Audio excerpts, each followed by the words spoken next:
Grade 9 Sampaguita. Manatiling nakatayo ang lahat para sa ating panalangin.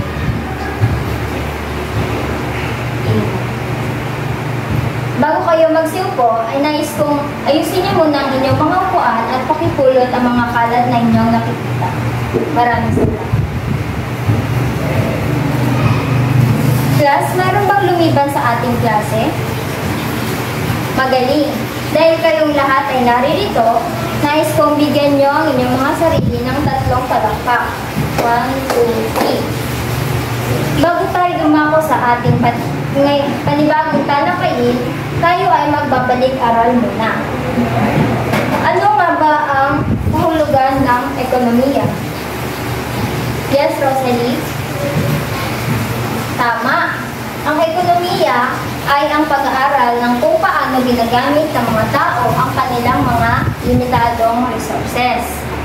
Ako ay nagagalak dahil kayo ay may natutunan sa ating tinalakay kahapon.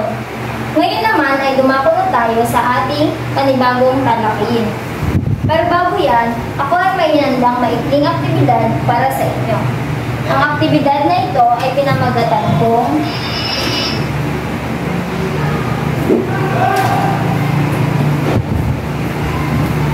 larawan ko, suriin mo. Makinig lamang kayo, class, at aking babasahin ang panuto. Magpapakita ako ng mga larawan na siyang pag-uunahan ninyo sa pagsagot. At kung sino ang mapili ko, siya ang maghuhula o magkikilatis sa mga larawan. Kapag tama ang iyong mga sagot, ay ikaw ay magkakaroon ng gantimpala. Handa na ba kayo, class? Magaling!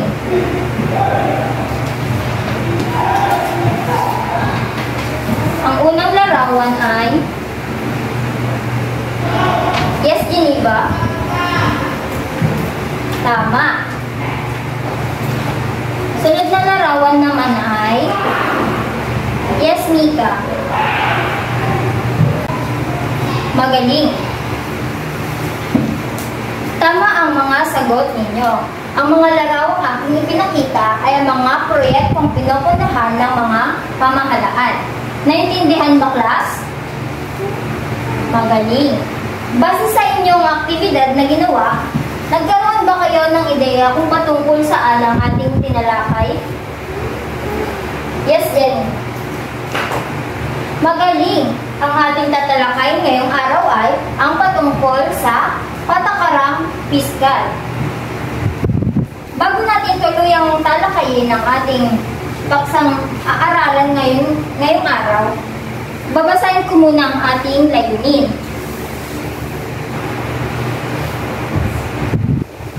Una na dito ang natutukoy ang konsepto ng patakarang piskal. Pangalawa, nauunawaan ang pagkakaiba ng dalawang uri sa patakarang piskal. At ang panghuli naman, class, ay nasusuri ang mga epekto ng expansionary at constructionary fiscal policy. Maliwanag ba? Magaling. Ngayon naman, class, talakayin na natin kung ano nga ba ang patakarang piskal. Kapag sinabing patakarang piskal, class, ito ay tumutukoy sa mga hakbang ng pamahalaan upang maimpluwensyahan ang ekonomiya ng bansa sa pamamagitan ng pagkontrol sa mga gastos at buwis. At class, ang salitang fiskal ay nagmula sa salitang Latin na fiscus na nangangahulugang pitaka at fis, na ang ibig sabihin, class, ay bag or basket. Maliwanag ba? Ngayon ay dumako naman tayo sa dalawang paraan ng patakarang piskal. May dalawang paraan na ginagamit ang pamahalaan upang may pangasiwaan ang paggamit ng pondo nito bilang pangangalaga sa ekonomiya ng bansa.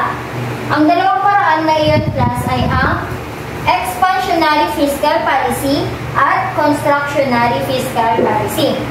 Kapag sinabi nating expansionary fiscal policy class, ito ay isinasagawa ng pamahalaan upang mapasigla ang matamlay na ekonomiya ng bansa. So dito sa expansionary fiscal policy class, kabilang dito ang mga pamumunuhan ng ating pamahalaan at pagbabayad ng mga buwis. Sa ganitong gawain is nagpapataas siya ng demand at nagpapababa siya ng presyo sa akal at pagpapalaki ng produksyon ng ekonomiya. Ngayon class ay dumako naman tayo sa constructionary fiscal policy. Ang constructionary fiscal policy class ay ipinapatupad ng pamahalaan kung bakit nasa bingit ng pagtaas ang pangkalahatang presyo sa ekonomiya.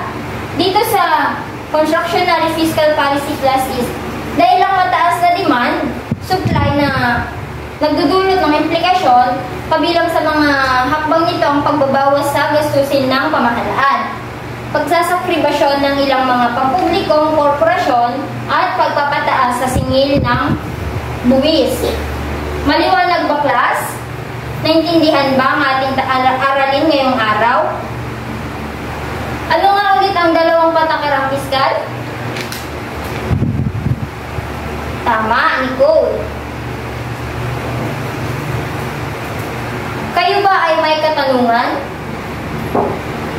Giling. Kung wala kayong katanungan, ako naman ang magtatanong sa inyo. Maliwanag ba? Ang unang tanong class, ano ang mga pangunahing pagkakaiba ng expansionary at constructionary fiscal policy? Yes, Jerilyn. Magaling. Sunod naman ang tanong ay, ano ang dalawang paraan ng patakarang fiskal? Yes, Baby Gail. Tama. Magaling. Ako ay natutuwa dahil nakikinig kayo sa ating aralin ngayong araw. At ang panghuling tanong naman class ay bilang isang mag-aaral, bakit mahalaga ang patakarang fiskal sa sektor ng ekonomiya? Yes, Carlo.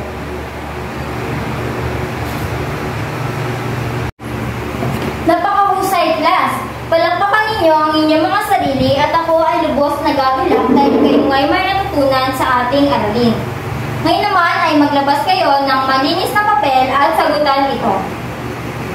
Meron lamang kayong 5 minuto para tapusin. Tapos na ba class? Kung kayo tapos na, pakipasa ang papel paharap.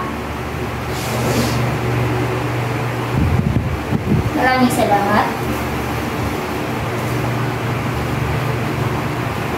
Bago tayo mag-iwan-iwan class, ako ay mag-iiwan sa inyo ng takdang aralin.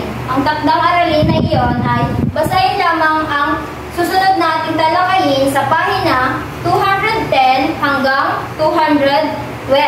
At yun lamang, paalam, grade 9 Sampaguita.